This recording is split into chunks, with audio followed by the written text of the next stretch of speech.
Hello friends, good morning to all of you. Welcome to my channel. आज के tutorial में हम लोग पढ़ने जा रहे हैं आरबीआई से रिलेटेड। हाल ही में आरबीआई ने सेंट्रल गवर्नमेंट को एक बहुत ही अच्छा खासा अमाउंट एक सरप्लस के रूप में दिया है। आरबीआई के पास जितना सरप्लस था उसका एक बहुत ही अच्छा खासा पार्ट उसने सेंट्रल गवर्नमेंट को दिया है। इसी के रिगार्डिंग आज का एडिटोरियल है। टाइटल दिया गया है टाइमली विंडफॉल। विंडफॉल कहने का मतलब ये होता है एक होता है ना, अप्रत्याशित रूप से आपको कुछ लाभ मिल जाए। आप किसी चीज़ की उम्मीद नहीं कर रहे हो कि हमको इतना लाभ होगा या फिर कुछ मिलने वाला है, उसके कोई एक्सपेक्टेशन नहीं है, लेकिन आपको वो मिल जाता है। ठीक है ना, बिना कोई उम्मीद के बहुत बड़ा लाभ होता है, चाहे कुछ बहुत बड़ा चीज़ मिल जाता है। उसको क्या बोलते हैं यहाँ पे, उस सेंस में आ रहा है, इसी को बोलेंगे विंडफॉल।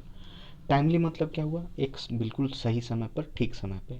तो आरबीआई ने जो सरप्लस सरप्लस अपना जो सेंट्रल गवर्नमेंट को दिया है, तो सेंट्रल गवर्नमेंट के लिए क्या है, एक बहुत ही एक एक होता ना, जो उम्मीद नहीं की कर रही थी सेंट्रल गवर्नमेंट, लेकिन उसको मिला। तो इसलिए ये जो विंडफॉल है, एक तरह से जो आकस्मिक लाभ हुआ है, एक तरह से बोल सकते हैं, वो काफ़ी अच्छे समय पे हुआ है। The RBI transfer is a much needed buffer, but there are risks in banking on these surpluses.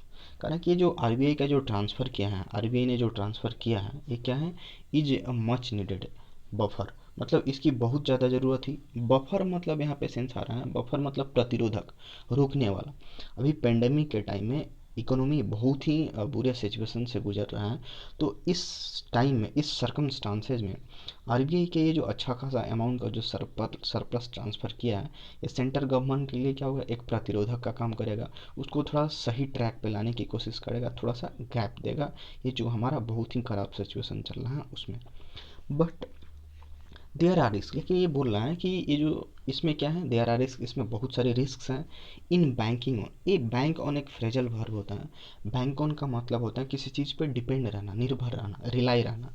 तो बोल रहा है कि ठीक है, आरबीआई के जो ट्रांसफ़र किया है सेंट्रल गवर्नमेंट को, ये बहुत ज़रूरत है, एक तरह से बोला जाए। उसको एक प्रतिरोधक मिलेगा, एक तरह से सपोर्ट मिलेगा, बोल सकते हैं बफर मिलेगा। ठीक है, लेकिन ये जो इसमें रिस्क हैं, क्या रिस्क हैं, बैंक ऑन डिपेंड रहना दिस सरप्लसेस। ऑथर ये बोलना चाह रहा है कि अगर केंद्र सरकार ऐसा ही ऐसे सरप्लसेस पर अगर निर्भर रही, तो इसमें क्या है, बहुत सारा रिस्क छुपा हुआ है। अब ऐसा नहीं कि हर बार आरबीआई का सरप्लस सेंट्रल गवर्नमेंट को मिले, उससे क्या होगा, बहुत सारी इकोनॉमी पे इफेक्ट आएगा। तो इसलिए यहाँ पे बोला जा रहा है कि हमेशा ये बैंक ऑन रहना, उस पर डिपेंड करना, उसमें क्या है, बहुत सारी रिस्क हैं सरप्लस पे डिपेंड करना। और प्लीज़ मेरे चैनल को सब्सक्राइब कीजिए। आगे मूव करते हैं। कह रहे कि the Reserve Bank of India's decision to transfer 99,122 crore of surplus to the centre comes as a windfall to the government. कह रहा है कि ये जो RBI Reserve Bank of India का जो डिसीजन है, क्या ट्रांसफ़र करने का, इतना करो मतलब ऑलमोस्ट ये 1 लाख करोड़ के आसपास है ऑफ सरप्लस। जो भी उसकी सरप्लस, सरप्लस क्या होता है, आप कोई एक्सपेक्टेशन कर रहे हो, आप प्रोजेक्ट कर रहे हो कि हमको इतना कमाई होगा, इतना इनकम होगा, लेकिन आपको उससे ज़्यादा मिल जाता है, तो वो आपका क्या है, सरप्लस है।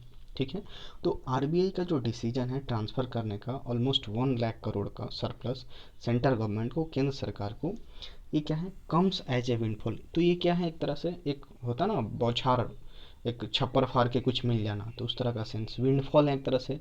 इसकी उम्मीद केंद्र सरकार नहीं कर रही थी और उसको इतना बड़ा हिस्सा मिल गया। तो एक विंडफॉल की तरह आता है टू द गवर्नमेंट, इस सरकार के लिए।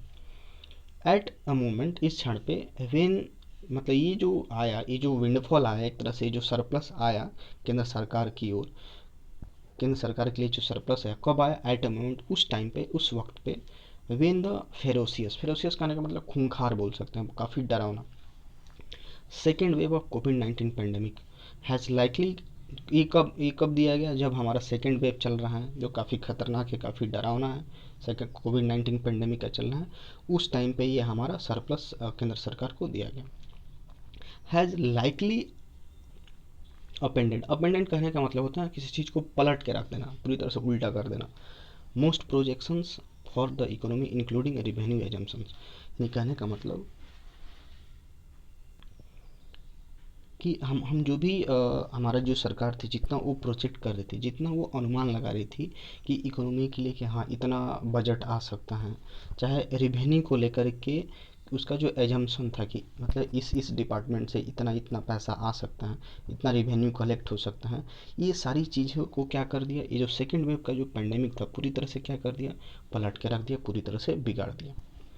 The pay out is almost double the 53,511 crore that the finance minister had budgeted for by way of dividend receipt कर है। ये जो पे आउट, ये जो अदायगी की गई है, जो एक तरह से दिया गया है, इज ऑलमोस्ट डबल। ये जो आरबीआई के द्वारा जो पैसा दिया गया, पे किया गया, भुगतान जो किया गया है, इज ऑलमोस्ट डबल, लगभग डबल है। कितना से डबल है, 5311 crore that finance minister had budgeted. मतलब फिनेंस मिनिस्टर ने ये बजट लगाया था, एक तरह से ये अनुमान लगाया था बजट के हिसाब से कि उनको इतना मिल सकता है, 53,511 करोड़ मिल सकता है। लेकिन अभी जो आरबीआई दिया है ऑलमोस्ट क्या है, डबल है, 1 लाख करोड़ के आसपास है, for by way of dividend. तो यही फिनेंस मिनिस्टर जो हमारी है निर्मला सीतारमण जी, उन्होंने ये बजट लगाया था कि ये जो लाभांश, डिविडेंड करने का मतलब लाभांश से जो प्राप्ति होगी, रिसिप्ट मिलेगा, जो लाभांश से मिलेगा, बहुत सारे हमारे देश में अलग अलग जगहों से जो पैसे आते हैं, रिवेन्यू आता है, उसका जो लाभांश का कुछ जो प्राप्ति होगी, उन्होंने ये बजट लगाया था, अनुमान लगाया कि इतना मिलेगा, 53,511। लेकिन ये ऑलमोस्ट डबल मिल गया आरबीआई की तरफ से, including from nationalised bank and financial institution. वही जो डिविडेंड के तौर पे कहाँ कहाँ से प्राप्त हो सकता है, उसमें क्या शामिल था, कुछ जो हमारे नेशनलाइज्ड बैंक है उससे भी कुछ मिल सकता है, जो सरकार की जो कमाई होती है, और भी जो वित्तीय संस्थाएं हैं, फिनेंशियल इंस्टीट्यूशन, उससे जो भी सारी कमाई एक लाभांश का हिस्सा मिलता, उसे फिनेंस मिनिस्टर का ये एक्सपेक्टेशन था कि 53,000 के करीब मिलेगा, 53,000 करोड़। लेकिन आरबीआई ने जो दिया है सरप्लस, वो क्या है, इसका सीधा डबल है ऑलमोस्ट। आगे मूव करते हैं, यहाँ से देखते हैं डैट। डैट, कोई भी सेंटेंस अगर डैट से शुरुआत होता है, इसका मतलब क्या हो, यह बात की, that RBI has generated A surplus that is over 73% higher than what it posted for the previous 12-month period ended June 2020। अब यहाँ पे बोल रहा है कि आरबीआई ने जो जनरेट किया है, ये जो उत्पन्न किया है सरप्लस, जो उसको सरप्लस बना हुआ है, जो कि क्या है, डेट इज ओवर 73% हायर, जो कि क्या है, 73% से भी ज़्यादा है, उससे भी ओवर है। What is posted for the previous, जो पिछले 12 महीना का जो पीरियड था, ठीक है, जो कि कब ख़त्म हो गया, जून 2020 में जो ख़त्म हो गया, उस जो पिछले 12 महीना का जो पीरियड था, उस समय जो पोस्ट हुआ था, एक तरह से बोला जाए फिनेंशियल ईयर था, उससे भी ज़्यादा इस बार आरबीआई को सरप्लस हुआ है, जो कि 73% ज़्यादा है पिछले बार की तुलना में। अब यहाँ पे बोलना है, ये जो सरप्लस है इज़ नाउ नोट वर्दी। अब ये जो सरप्लस इतना ज़्यादा हुआ है, नोट वर्दी मतलब नोट करने के लायक है, उस पर ध्यान देने लायक है। वेन वन वन कंसिडर, जब कोई इस बात को ख्याल में रखते हुए कि bank just change its accounting calendar from July June to an April March format by truncating its last financial year to 9 month period. अब यहाँ पे बहुत ही ये नोट करने वाली बात है, नोट करने के लायक है। कब, जबकि ये जो हमारा सेंट्रल बैंक है उसने क्या कर दिया, अपना जो फिनेंशियल ईयर का जो कैलेंडर होता है उसको ही चेंज कर दिया।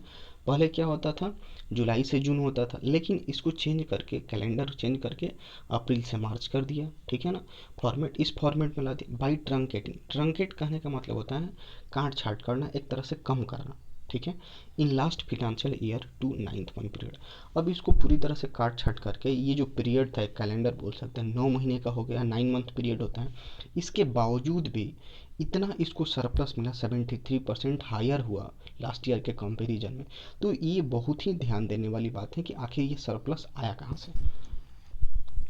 The RBI annual report, RBI का जो annual report release on Thursday, जो कि थर्सडे को रिलीज हुआ आरबीआई का एनुअल रिपोर्ट, उसमें क्या दिया गया है, सोच यह दिखाता है कि डेट और शार्प 63% कॉन्ट्रैक्शन इन एक्सपेंडिचर।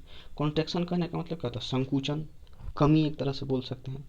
तो ये जो आरबीआई का जो एनुअल रिपोर्ट जो रिलीज हुआ थर्सडे को, उसमें यह दिखाता है कि इसमें जो एक्सपेंडिचर था, जो खर्च था, उसमें कितना से कमी आया है, एकदम 63% से उसमें कॉन्ट्रैक्शन आया है, उसमें संकुचन हुआ है, मतलब 63% इस बार खर्चा कम हुआ है। Was a major factor in boosting the serve, और यही कारण है कि अभी अभी हम लोग पढ़ेगी क्या, 73% से सरप्लस ज़्यादा हुआ है लास्ट ईयर के कंपैरिजन में। जबकि ये भी हम लोग पढ़े कि जो कैलेंडर का टाइम पीरियड था 9 महीना 9 मंथ हो गया था जो कि घट गया था, उसके बावजूद भी इतना सरप्लस आया कहाँ से। तो रीजन यहाँ पे ये बताया जा रहा है कि एनुअल रिपोर्ट हमारा ये बोलता है कि इस बार जो एक्सपेंडिचर हुआ वो क्या है 63% से कम हो गया है, कॉन्ट्रैक्ट कर गया है। यही ये क्या है मेजर फैक्टर है किस चीज़ को करने के लिए, सरप्लस को बढ़ाने के लिए, बूस्ट करने के लिए। सरप्लस को बढ़ाने का यही एक रीजन है, एक यही फैक्टर है। क्यों क्यों क्योंकि इस बार एक्सपेंडिचर 63% से कम हो गया है। Specially as income fell by 11%। इस बार और खास करके ये भी ध्यान दिया जाए कि इसका जो इनकम है आरबीआई की, जो एक तरह से जो भी बोल सकते हैं जहाँ जहाँ से वो कमाई करता है, इस बार 11% से कमी आया है। फेल मतलब क्या, यहाँ पे सेंस से कमी आना। 11% से कमी आने के बावजूद भी ये 73% से ज़्यादा उसका सरप्लस गया। क्यों? क्योंकि एक्सपेंडिचर इस बार 63% से कम हुआ। हाउएवर, हालांकि द बिगेस्ट कंट्रीब्यूटर, जो सबसे बड़ा एक तरह से योगदान देने वाला, कंट्रीब्यूटर मतलब क्या, योगदान देने वाला, इस सरप्लस में सबसे ज़्यादा योगदान देने वाला कौन है? The biggest contributor in real term, real term में बात की जाए कुछ सबसे बिगेस्ट सबसे बड़ा कंट्रीब्यूटर कौन है, was 50,629 crore of exchange gain realised by the central bank from its foreign exchange transaction. अब ठीक है 73% सरप्लस मिला, तो इसमें ये बोला जा रहा है इसमें सबसे बड़ा हिस्सेदारी कौन निभाया, कहाँ से सबसे ज़्यादा पैसा किस डिपार्टमेंट से आया।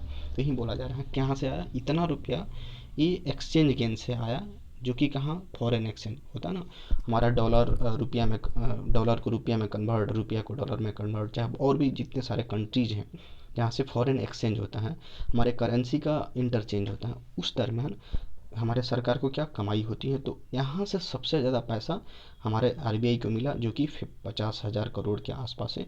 और ये सरप्लस होने में सबसे बड़ा भूमिका यही है, यही बड़ा सबसे बड़ा योगदान देने वाला है। ऑलराइट, आगे मूव करते हैं। ट्रांजैक्शन करें कि the central bank which admits to intervening in the foreign exchange market to smooth volatility। करें कि जो सेंट्रल बैंक, ये आरबीआई के लिए बोला गया, सेंट्रल बैंक मतलब क्या, reserve Bank of India, which admits जो स्वीकार करता है, टू इंटरवेनिंग, इंटरवेनिंग करने का मतलब हस्तक्षेप करना, in the foreign exchange market, जो भी फॉरेन एक्सचेंज मार्केट है उसमें ये हस्तक्षेप करता है, इस बात को आरबीआई स्वीकार करता है। टू स्मूथ वोलाटिलिटी, वोलाटिलिटी कहने का मतलब जिसमें अस्थिरता हो, होता ना कभी कभी कोई बिजनेस चल रहा है, कोई भी स्टॉक मार्केट है, उसमें बहुत सारा उथल पुथल आते रहता है, तो डेट्स कॉल्ड वोलाटिलिटी, जो कि हमेशा बदलते रहे। तो इस तरह का जो सीन क्रिएट ना हो उसको स्मूथ बनाने के लिए, स्मूथ मतलब क्या, जो ठीक से चले। जैसे कोई आपका बिजनेस है, आपका बिना किसी बाधा के अच्छे से चलना है, तो क्या स्मूथली रन कर रहा है एक तरह से बोल सकते हैं। तो आरबीआई ये एक्सेप्ट करता है, एडमिट करता है कि जो एक्सचेंज मार्केट में जो वोलाटिलिटी है, जो अस्थिरता है, उसको स्मूथ बनाने के लिए वो क्या करता है, जो फॉरेन एक्सचेंज मार्केट है वो उसमें हस्तक्षेप करता है। ये इस बात को आरबीआई एक्सेप्ट करता है। Clearly had a very busy time mopping up the record foreign direct investment inflows that exceeds $81 million in the last financial year, as well as the sizable portfolio investment from overseas। अब यहाँ से देखते हैं कराएं, यहाँ तो हम लोग देख लें कि आरबीआई ये स्वीकार करता है कि वो वोलाटिलिटी को स्मूथ बनाए रखने के लिए वो फॉरेन एक्सचेंज मार्केट में हस्तक्षेप करते हैं ताकि वो सही से चल सके। और यहाँ पे ये भी बोलना है कि जो आरबीआई क्या था, पूरी तरह से बिजी था, किस चीज़ में बिजी था, मोपिंग अप। मोप अप कहने का मतलब ये होता है कोई एक काम है उसका आप बहुत बड़ा हिस्सा कंप्लीट करते हो और कुछ हिस्सा बाकी है, और उसी कुछ हिस्सा को बाकी करने में आप लगे हुए, मतलब पूरा समेटने में लगे हुए हो, तो उसी को मोप अप बोला जाता है। तो आरबीआई क्या था, पूरी तरह से बोल सकते हैं कि बिजी था, ठीक है, किस क्या करने में, मूव अप करने में, पूरी तरह से समेटने में। द रिकॉर्ड फॉरेन, एक अच्छा खासा जो फॉरेन डायरेक्ट इन्वेस्टमेंट से जो इनफ्लोज था, इनफ्लो कहने का मतलब एक प्रवाह बोल सकते हैं, यहाँ पे क्या, डिपॉजिट का प्रवाह, पैसा का प्रवाह, धन का प्रवाह बोल सकते हैं। तो आरबीआई इस काम में पूरी तरह से बिजी था कि फॉरेन डायरेक्ट इन्वेस्टमेंट से जो अच्छा खासा रिकॉर्ड था उसको पूरी तरह से समेटने में, पूरा उसका रिकॉर्ड लेने में बिजी था। डेट एक्सीडेड, जो कि क्या, $81 बिलियन से भी ज़्यादा था in the last financial year, पिछले फिनेंशियल ईयर की बात करें तो। As well as the sizeable portfolio investment from overseas, और इसके साथ साथ ये फॉरेन डायरेक्ट इन्वेस्टमेंट से तो इसको मिला ही 81 बिलियन से भी ज़्यादा इसको मिला। लेकिन इसके साथ साथ साइजेबल मतलब क्या, एक अच्छा खासा अमाउंट जिसको बोल सकते हैं। तो पोर्टफोलियो इन्वेस्टमेंट जो था, एक होता है डायरेक्ट इन्वेस्टमेंट और एक होता है पोर्टफोलियो इन्वेस्टमेंट। डायरेक्ट इन्वेस्टमेंट क्या हो गया, जैसे आप किसी कंपनी में आप अपना पैसा लगाए हो और वो एक्टिव है, एकदम समय के साथ उसमें क्या प्रॉफिट क्या लॉस आप डायरेक्टली देख रहे हो। लेकिन पोर्टफोलियो इन्वेस्टमेंट क्या होता है, मान लेते कोई विदेश की कंपनी है, अब इंडिया में आकर के कोई बॉन्ड खरीद ली, चाहे किसी स्टॉक में बहुत सारा पैसा इन्वेस्ट कर दी, कि आगे आने वाली टाइम में, आगे आने वाले फ्यूचर में उससे कुछ पैसा निकले, पैसा उसको कमाई हो, तो उस तरह का जो इन्वेस्टमेंट किया जाता है उसको बोला जाता है पोर्टफोलियो इन्वेस्टमेंट। तो आरबीआई को यहाँ से भी बहुत सारी कमाई हुई, कि बहुत सारी जो विदेशी इंस्टीट्यूशन थे, कंपनियाँ थी, यहाँ पे अपना लगाई, ठीक है, और उससे भी आरबीआई को कमाई हुआ, वहाँ से भी आरबीआई को अच्छा खासा कमाई हुआ। Still a 69% in increasing exchange gain over the preceding 12 months period। Still अभी बोल सकते हैं कि जो इंक्रीज हुआ है एक्सचेंज गेन में, जो भी फॉरेन एक्सचेंज होता है करेंसी गेन, उसमें 69% का जो इंक्रीज हुआ है पिछले 12 साल की तुलना में, ठीक है। प्रॉम्प्ट मतलब क्या होता है, इनकरेज करना, प्रोत्साहित करना। क्या है प्रोत्साहित करता है, the question as to whether RBI's foreign exchange transactions were or entirely aimed only at stabilising the rupee's value. अब यहाँ पे बोलना है, ठीक है, जो एक्सचेंज गेन हमारा हुआ उसमें देखा गया कि पिछले साल की तुलना में, पिछले 12 मंथ की तुलना में 69% का इंक्रीज में हुआ। तो यहाँ पे ये क्वेश्चन काफ़ी प्रोम्प्ट करता है, काफ़ी प्रोत्साहित वाला एक क्वेश्चन है, क्वेश्चन पूछा जाना चाहिए यहाँ पे, क्या कि क्या आरबीआई जो है, आरबीआई जो एक्सचेंज से जो ट्रांजैक्शन हुआ है, जो कमाई है, वो पूरी तरह से क्या, उसका लक्ष्य क्या है, पूरी तरह से क्या रुपये के जो वैल्यू है उसको स्थिर बनाना है। तो सवाल पूछा जा रहा है, ठीक है, अच्छी खासी कमाई हुई एक्सचेंज से 69% ग्रोथ हुआ है, तो क्या ये जो भी कमाई हुई एक्सचेंज से, क्या इसका पूरा का पूरा लक्ष्य ये है कि रुपये का जो वैल्यू, देखते हो ना कभी कभी $1 का 71 72 घटते बढ़ते रहता है, तो उसको स्टेबलाइजेशन करने में, उसको स्थिर बनाने में, क्या उसका यही लक्ष्य है कि जो फॉरेन एक्सचेंज से जो ट्रांजेक्शन प्राप्त हुआ है उसको, रुपया के वैल्यू को स्थिर कर सके। ये सवाल क्वेश्चन किया जा रहा है। ऑलराइट, आगे मूव करें। करें कि given the magnitude of economic disruptions caused by the ongoing pandemic and the lack of visibility on the cost that the economy is going to have to bear in coming months. देखते हैं यहाँ तक, वाइफरकेट करके पढ़ते हैं। Given मतलब यह बात ध्यान देते हुए, कि इस बात का ध्यान देते हुए, the magnitude of economic disruption, जो हमारे अर्थव्यवस्था में जो एक तरह से बाधा आया है, डिस्ट्रप्शन एक तरह से जो रुकावट आया है, उसकी जो तीव्रता है, यहाँ से मैग्नीट्यूड का मतलब क्या है, तीव्रता। इस बात को ध्यान में रखते हुए कि जो हमारी अर्थव्यवस्था में जो एक रुकावट आया, उसकी जो तीव्रता है वो क्या, किसके कारण से हुआ, कॉज्ड बाई ऑनगोइंग पैंडमिक। जो अभी पैंडमिक चल रहा है, ऑनगोइंग मतलब जो जारी है, जो अभी पैंडमिक जारी है, उसके वजह से जो एक डिस्ट्रप्शन हुआ हमारी अर्थव्यवस्था में, उसकी जो तीव्रता है, and the lack of visibility, और एक तरह से देखने में कमी बोल सकते हैं, ठीक है, on the cost that economy is going to have to bear in upcoming months.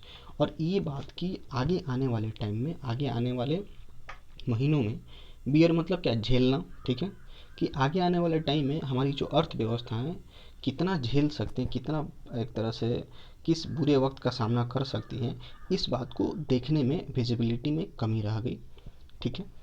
The RBI transfer surely provides an much needed buffer to the government finance. इस वजह से, इन सारी बातों को लेकर के अब हम लोग क्या देख रहे हैं कि जो हमारा पैंडेमिक है, इसके वजह से हमारे अर्थव्यवस्था में काफ़ी ज़्यादा मात्रा में इकोनॉमी को प्रभावित किया, और इसके साथ साथ हम लोग ये नहीं देख पाए कि आगे आने वाले महीनों में कि हमको कितना चुकाना पड़ेगा, विजिबिलिटी ऑन कॉस्ट, कितना हद तक चुकाना पड़ेगा इकोनॉमी को लेकर के, कितना हद तक झेलना पड़ेगा, ये सारी बातें। तो ये जो आरबीआई का जो ट्रांसफ़र है, निश्चित तौर पे क्या प्रोवाइड करता है, और मच नीडेड बफर, एक बहुत ही जो ज़रूरत था बफर की, एक तरह से बोल सकते हैं रुकावट, काफ़ी ख़राब सिचुएशन से इंडिया गुजर रहा था, उस केस में इसके लिए काफ़ी अच्छा था, जो कि ज़रूरत था to the government finance, government के फिनांस के वित्तीय दृष्टिकोण से ये काफ़ी नीडेड था, काफ़ी ज़्यादा ज़रूरत है इसकी। हाउएवर, हालांकि both the centre and the central bank need to be cognizant of risk in making a habit of banking on these surpluses to cushion the government's coffers। करें हाउएवर, हालांकि दोनों लोगों को, कौन कौन, केंद्र सरकार को भी और ये सेंट्रल बैंक यानी रिजर्व बैंक ऑफ इंडिया, दोनों को ज़रूरत है to to be cognizant of मतलब क्या, किसी बात को अपने जानकारी में लेना, किसी बात को संज्ञान में लेना। इस दोनों केंद्र सरकार को और रिजर्व बैंक ऑफ इंडिया को ये अब इस बात को ध्यान में रखने की ज़रूरत है। किस बात की? Risk in making a habit of banking, इस बात के रिस्क को, क्योंकि बैंक ऑन मतलब ही बताया डिपेंड रहना। ये बार बार अगर केंद्र सरकार आरबीआई से पैसा लेगी, उसके सरप्लस पर डिपेंड रहेगी, तो इसमें कितना ये जो आदत बन जाएगा ना, habit of banking on this surplus है, ये इस तरह का आदत जो है सरप्लस पे निर्भर रहने का, तो इसमें कितना रिस्क है, इस बात को केंद्र सरकार और रिजर्व बैंक ऑफ इंडिया दोनों को क्या रखना चाहिए, अपने जानकारी में लेना चाहिए। टू क्वेश्चन क्वेश्चन कहने का मतलब support the government coffers, coffer कहने का मतलब यहाँ पे हो जाएगा राजकोष बोल सकते हैं, ठीक है, खजाना बोल सकते हैं। तो ये बोलना है कि दोनों लोगों को, सेंट्रल गवर्नमेंट और रिजर्व बैंक ऑफ इंडिया को ये बात को अपने जानकारी में लेना चाहिए कि सरकारी खजाना में सपोर्ट देने के लिए इस सरप्लस पे हमेशा निर्भर बनने का आदत जो बना लेना, इसमें कितना रिस्क है, इस बात को हमेशा ध्यान में रखना चाहिए।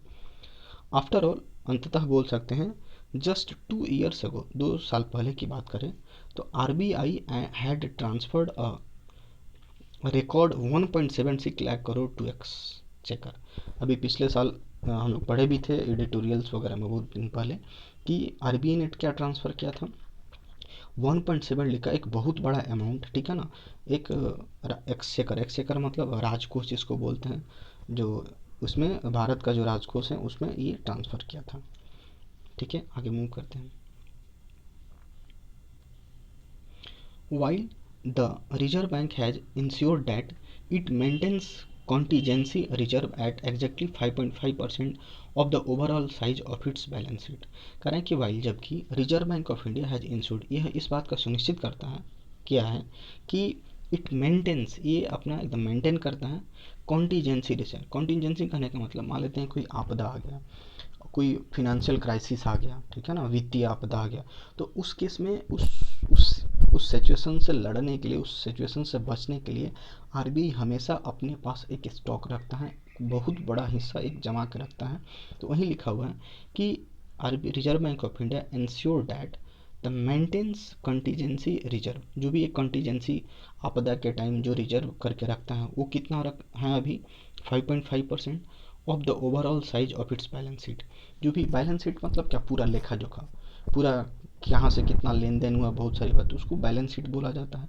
तो उसका मात्र एग्जैक्टली कितना है, 5.5% बचा के रखा है, किसके लिए, कॉन्टिजेंसी के लिए, मतलब आपदा के टाइम जो भी एक विकट स्थिति पैदा होती है उससे बचने के लिए, उससे लड़ने के लिए, पार पाने के लिए आरबीआई ने अपने बैलेंस शीट का 5.5% उसको रिजर्व करके रखा है।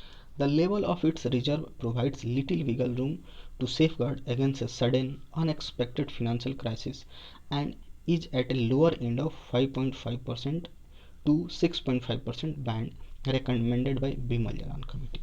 अब यहाँ पे बोल रहा है कि the level of its reserve bank provides, अब ये जो लेवल यहाँ पे लगा है कितना, 5.5% का, ये जो 5% ये क्या है, रिजर्व, जो रिजर्व किया गया 5.5% प्रोवाइड कराता है लिटिल विगल रूम, मतलब बहुत ही कम स्पेस बोल सकते हैं, ठीक है ना। लिटिल मतलब क्या, ना के बराबर, बहुत ही कम स्पेस छोड़ता है। टू स्पेस गार्ड मतलब बचाए रखने के लिए, उसको सुरक्षा प्रदान करने के लिए।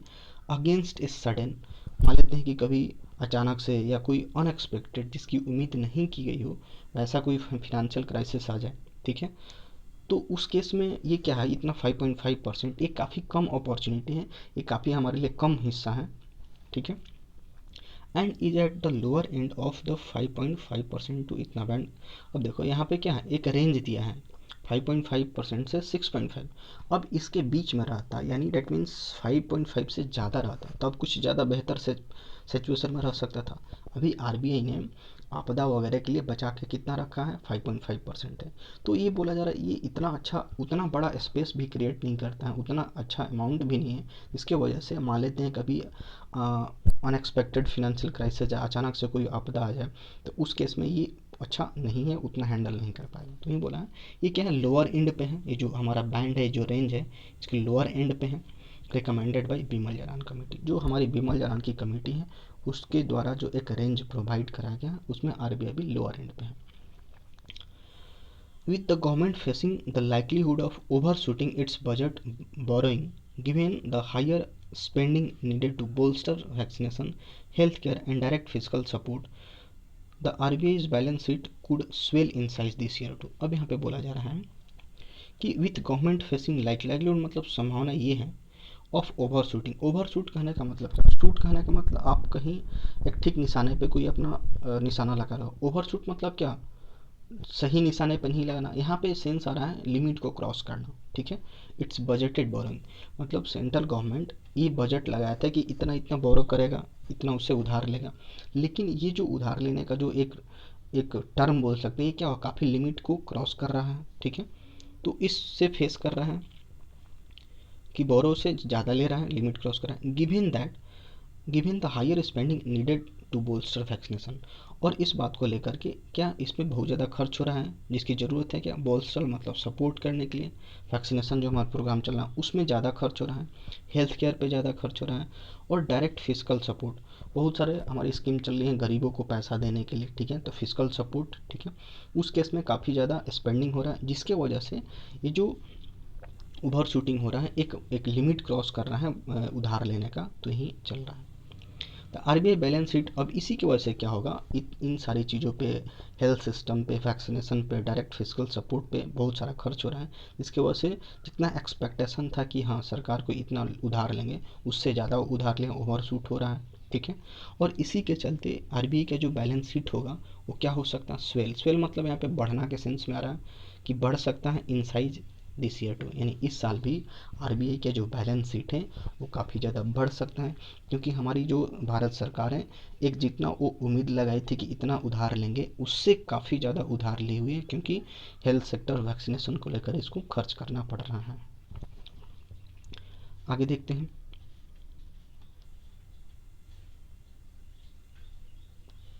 कह रहा है कि इट वुड बिहोव कहने का मतलब शोभा देना, policy maker to remember that, ये जो हमारे पॉलिसी मेकर है, जो इकोनॉमी के पॉलिसी मेकर है, वो उनके लिए इस बात को याद रखना काफ़ी शोभा देगा that central bank is ultimately the lender, जो हमारा सेंट्रल बैंक है, जो हमारा रिजर्व बैंक ऑफ इंडिया है, अंततः अल्टीमेटली मतलब आखिरकार वो एक ऐसा ऋण देने वाला है, ऋणदाता है, पैसा देने वाला है, ऑफ लास्ट